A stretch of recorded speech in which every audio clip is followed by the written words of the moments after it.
Hello students, আজি লৈছো 11 ফেব্ৰুৱাৰী দিনা হ'বলগীয়া এইচএছ ফাইনেল 2026 ইংলিছৰ কুৱেশ্যন পেপাৰখনৰ মোষ্ট ইম্পৰ্টেন্ট পোষ্টাৰ ৰাইটিং নাইবা ডিজাইন এ পোষ্টাৰ বা পোষ্টাৰ ডিজাইনিং তোমালোকে যিয়ে কোৱা এইচএছ ফাইনেলত কিন্তু তোমালোকৰ পোষ্টাৰ ৰাইটিং আহে আৰু তাত তোমালোকৰ 5 নম্বৰ থাকে আজিৰ এই ভিডিঅ'টো অতিকৈ ইম্পৰ্টেন্ট কাৰণ আজিৰ এই ভিডিঅ'টোত আমি এইচএছ ফাইনেল 2026 কাৰণে কি পোষ্টাৰ ৰাইটিং আহিব পাৰে ইম্পৰ্টেন্ট খিনি আমি আলোচনা কৰিম আৰু তোমালোকে কেনেকৈ এটা পোষ্টাৰ তোমালোকে এক্সামত পোষ্টাৰ তোমালোকে ক্ৰিয়েট কৰিবা আৰু লিখিবা তাৰ কথা ধুনিয়াকে বুজাবলৈ চেষ্টা কৰিম এই ভিডিঅ'টো কিন্তু অতিকৈ ইম্পৰ্টেন্ট আৰু এইগিটা পোষ্টাৰ কিন্তু এই বছৰৰ কাৰণে বহুতে কমন হৈ আছে যদি প্ৰথমবাৰ চেনেলটোলৈ ভিজিট কৰিছা তেতিয়াহলে চেনেলটো সাবস্ক্ৰাইব কৰি বেল আইকনটো প্ৰেছ কৰি অল কৰি ৰাখিবা তোমালোকে প্ৰথমত চাব পৰা এটা পোষ্টাৰ আছে design a poster not more than 50 words to create awareness about the safety measures to be taken during earthquake তো earthquakeৰ ওপৰত কিন্তু তোমালোকৰ এই বছৰৰ যিকোনো পোষ্টাৰে হওক ৰিপৰ্টে হওক নাইবা যিকোনো এটা আহিব পাৰে কাৰণ যেহেতু ৰিসেন্টলি যি আমাৰ অসমৰ বা নৰ্থ ইষ্টৰ earthquake prone এৰিয়াত কি কৰা হৈছে দিয়া হৈছে তো তাৰ কাৰণে কিন্তু earthquakeৰ ওপৰত কিন্তু তোমালোকৰ পোষ্টাৰ বা ৰিপৰ্ট এনেকুৱা ধৰণৰ আহিব পাৰে তো এই পোষ্টাৰটো অলৰেডি এসএস ফাইনেলত আহি গৈছিল তো কেনেকৈ লিখিবা চোৱা earthquakeৰ ওপৰত যদি আহে earthquake is a natural disaster okay তো ডাঙৰ আখৰত আমি হেডলাইন লিখিব লাগিব earthquake এটা কি হয় natural disaster হয় তাৰ পিছত it causes destructions of lives and property আৰু ই মানুহৰ জীৱন আৰু প্ৰপাৰ্টি বিভিন্ন ধৰণৰ সামগ্ৰী মানুহৰ যি প্ৰপাৰ্টি আছে সেইবোৰ কি কৰে ডিস্ট্ৰয় কৰি দিয়ে don't get panic during earthquakeৰ সময়ত আমি পেনিক মানে ভয় খাব নালাগে অতি ওকে তাৰ পিছত তোমালোকে লিখি দিবা take the following precautions কি আমি precautions ল'ব লাগে বা কেনেকৈ কি কৰিব লাগে তাৰ কথা ধুনিয়াকৈ এনেকৈ এটা লাইনত লিখি দিলে হয় তো সোৱা কি লিখিছে be mentally alert and physically active আমি মেন্টালি আৰু ফিজিক্যালি এক্টিভ থাকিব লাগিব এলাৰ্ট থাকিব লাগিব তাৰপিছত ইভেকুৱেট এট ওয়ান্স প্ৰথমতে আমি কি কৰিব লাগিব ইভেকুৱেট কৰিব লাগিব ঠাইটো এৰিব লাগিব তাৰপিছত কাম ইন দ্য অপেন আৰু অপেন মানে মুকলি ঠাইত আমি আহিব লাগিব আমি সৰুৰ পৰা শুনি আহিছো হয় নে আৰ্টকুৱেক আহিলে আমি মুকলি ঠাইলৈ যাব লাগে তাৰপিছত ষ্টেণ্ড ইন দ্য কৰ্নাৰ তো এইটো কিয় কৈছে কাৰণ যদি আমি মুকলি ঠাইলৈ যাব নোৱাৰো বা মুকলি ঠাই নাই ওচৰত তো আমি আমাৰ ৰুমৰ কৰ্নাৰত আমি কি কৰিব লাগে থিয় হ'ব লাগে কাৰণ কৰ্নাৰটো সবচে সেফেষ্ট বুলি কোৱা হয় তাৰপিছত don't waste food and water আৰু আৰ্টকুৱেকৰ সময়ত ফুড আৰু ৱাটাৰ আমি কি কৰিব নালাগে ৱেষ্ট কৰিব নালাগে বহুখিনি মানে হেল্প হয় তেতিয়া হেভ পেশেন্ট এণ্ড হেল্প আদাৰ আৰু আমি শান্তি থাকিব লাগিব আৰু আনকো আমি কি কৰিব লাগিব যদি ডাঙৰ আৰ্টকুৱেক হয় আমি হেল্প কৰিব লাগিব ওকে তাৰপিছত তাৰ তলত আৰু এটা টেগলাইন এনেকৈ লিখিব লাগে ৰিমেম্বাৰ আৰ্টকুৱেক কান্ট বি প্ৰেডিক্টেড তো মনত ৰাখিব লাগে যে আৰ্টকুৱেক যোনটো আছে আৰ্টকুৱেক এটা নেচাৰেল ডিজাস্টাৰ আৰু ইয়াক কি প্ৰেডিক্ট কৰা নাযায় যে কেতিয়া আহিব যেতিয়া তেতিয়া আহি যাব পাৰে ওকে তাৰপিছত এনেকৈ লিখি দিব পাৰিবা ইস্যুড বাই লাইক এই যিটো পোষ্টাৰ আছে এই পোষ্টাৰ যি এৱাৰনেছ পোষ্টাৰ আছে পোষ্টাৰটো কুকাৰ পৰা দিয়া হৈছে ministry of disaster management government of Assam India তো এনেকৈ দিলে এনেকৈ লিখিলে তোমালোকে 5 out of 5 কিন্তু পাই যাবা তো এই পোষ্টাৰটো কিন্তু তোমালোকে চাই যাবা কাৰণ আৰ্টকুৱেকৰ ওপৰত কিন্তু এই বছৰ পোষ্টাৰ অলৰেডি এইটো এইচএছ ফাইনেলতো আহি গৈছে কিন্তু এই বছৰৰ কাৰণে তোমালোকৰ কাৰণে ভেৰি ভেৰি ইম্পৰ্টেণ্ট আৰু একেবাৰে সহজ তোমালোকে সিস্টেমবোৰ চোৱা কেনেকৈ পোষ্টাৰ এটা ক্ৰিয়েট কৰিব পাৰি তাৰপিছত নেক্সট ইম্পৰ্টেণ্ট আৰু এটা আছে সেই পোষ্টাৰটো হৈছে design a poster in not more than 50 words to create awareness so awarenessৰ ওপৰত কিন্তু এইবাৰ পোষ্টাৰ বা ৰিপৰ্ট বহুখিনি আহিব পাৰে ইয়াৰ আগত আমি ৰিপৰ্ট ৰাইটিঙৰ ভিডিঅ' এটা বনাইছিলো ইম্পৰ্টেণ্ট ৰিপৰ্ট ৰাইটিংবোৰ সেই ভিডিঅ'টো যদি তোমালোকে চোৱা নাই ডেছক্ৰিপশ্যনত লিংক থাকিব তোমালোকে ভিডিঅ'টো চাই ল'বা about the need of energy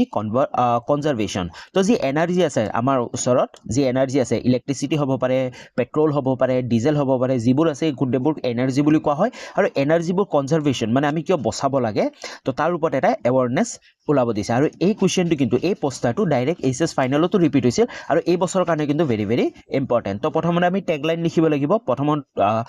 হেডলাইনটো হ'ব conserve energy for better future and protect the environment তো আমি এনাৰ্জি কনজাৰ্ভ কৰিব লাগে ফৰ বেটাৰ ফিউচাৰ যাতে আমি ফিউচাৰতো আমি কি কৰিব পাৰোঁ এইটো ব্যৱহাৰ কৰিব পাৰোঁ আৰু প্ৰটেক্ট দ্য এনভাইৰনমেণ্ট আৰু কমকৈ ব্যৱহাৰ কৰি আমি বা বচাই কেনে আমি কি এনভাইৰনমেণ্টটো আমি বচাব পাৰোঁ তো ফ'ল' দেম কি ফ'ল' কৰিব লাগিব চোৱা purchase device and application which consume less energy তো সেইবোৰ বস্তু আমি কিনিব লাগে ডিভাইচবোৰ নাইবা এপ্লিকেশ্যনবোৰ কিনিব লাগে য'ত আমি লেছ এনাৰ্জি আমি কি কৰোঁ কনজিউম কৰোঁ লাইক আমি ইলেক্ট্ৰিক বাহনবোৰ যেতিয়া ইলেক্ট্ৰিক ভেহিকলছবোৰ এতিয়া বেছিকৈ কিনিব লাগে কাৰণ তাত এনাৰ্জিবোৰ কি কৰা নহয় বেছি খৰচ কৰা নহয় যেনেকৈ পেট্ৰল তাত নালাগে হয়নে তাৰপিছত cycling is the best way to save fuel তো ফিউল যি পেট্ৰল আছে ডিজেল আছে সেইটো আমি কেনেকৈ ছেভ কৰিব পাৰিম আমি পেট্ৰল য'ত আমি গাড়ী চলাওঁ বাইক চলাওঁ তাৰ সলনি আমি চাইকেল আমি ইউজ কৰিব লাগে তাৰপিছত এইটো নহয় যে এনি টাইম আমি চাইকেল ইউজ কৰিম মানে শৰ্ট ডিষ্টেঞ্চত আমি চাইকেল ইউজ কৰা বেছি ভাল লাইক আমি 1 কিলোমিটাৰ 2 কিলোমিটাৰ যাব লাগে তাত আমি চাইকেল ইউজটো কৰিব লাগে তাৰপিছত walking instead of driving to short distance also save energy তো short distance মই অলৰেডি ক'লো short distanceত আমি গাড়ী লৈ যোৱাৰ সলনি একেবাৰে ওচৰত লাইক আমাৰ ওচৰৰ মাৰ্কেটত যাব লাগে তাত আমি walking খোজকাঢ়ি যোৱাটো আমাৰ কাৰণে বেছি ভাল তাৰপিছত turning of the lights and fans when you leave the room তুমি যেতিয়া ৰুমৰ বাহিৰলৈ যাবা ৰুমৰ পৰা ওলাই যাবা তেতিয়া তোমাৰ লাইট আৰু ফেনবোৰ কি কৰিব লাগে অফ কৰি দিব লাগে তেনেকৈও কি কৰা হয় ইলেক্ট্ৰিচিটি বচোৱা হয় তাৰপিছত unplugging application when they are not in use যিবোৰ unplugging কৰা নাযায় মানে প্লাগ খুলি থোৱা নাযায় বা সুইচটো অফ কৰি থোৱা নাযায় সেইবোৰ বস্তু আমি কি কৰিব লাগে এভয়েড কৰিব লাগে কিনা তাৰপিছত be responsible and adjust your day to day behaviour আৰু আমাৰ দৈনন্দিন বিহেভিয়াৰ যিবোৰ আছে সেইবোৰ আমি কি কৰিব লাগে অলপ চেঞ্জেছ কৰিব লাগে ওকে তো এনেকৈ তোমালোকে যিখিনি কি ফলো কৰিব লাগে সেই এৱাৰনেছটো এইবোৰ লিখি দিব লাগে আৰু লাষ্ট টাইমত এটা বস্তু লিখিব লাগে এনেকৈ টেগলাইন আৰু এটা লিখি দিব পাৰে যেন আমি লাষ্ট টোটো লিখিছিলোঁ remember energy save is energy generate তো মনত ৰাখিবা এনাৰ্জি সেভ মানে হৈছে নতুন এনাৰ্জি জেনেৰেট কৰা নতুন এনাৰ্জি বনোৱা ওকে তো এই দুটা কিন্তু পোষ্টাৰ অতিকৈ ইম্পৰ্টেণ্ট তাৰ লগত আৰু এটা পোষ্টাৰ আছে যিটো তোমালোকে হয়তো প্ৰিভিয়াছ ইয়াৰ কুৱেশ্যন পেপাৰ যদি দেখিছা তেতিয়া তোমালোকে পাইছা এই কুৱেশ্যনটো water is precious and each one of us must stop its wastage prepare a poster in not more than 50 words urging people to employ various methods of rainwater harvesting in their own locality তো rain water harvesting যি বৰষুণৰ পানী আছে বৰষুণৰ পানী harvesting কৰা এটা তাৰ ওপৰত এটা কি কৰিব দিছে পোষ্টাৰ এটা বনাব দিছে তো তোমালোকে চোৱা সেম ইয়াতো আমি কি কৰিব লাগিব এটা হেডলাইন লিখিব লাগিব আৰু চোৱা এটা ধুনীয়াকৈ পিকচাৰো বনাই দিছে ৰেইন ৱাটাৰ কেনেকৈ তো তোমালোকে পোষ্টাৰ পিকচাৰো ক্ৰিয়েট কৰিব পাৰা আৰু এনেকুৱা নহয় তোমালোকে এনেকুৱা এৱাৰনেছ টাইপ যদি পোষ্টাৰ আহে তোমালোকে নিজৰ অলপ থিংকিং ইউজ কৰিও তোমালোকে কৰি আহিব পাৰা কাৰণ পাছৰ ভিতৰত তোমালোকে ইজিলি পাই যাবা ওকে তো সেম তেনেকৈ আমি এনেকৈ লিখিছোঁ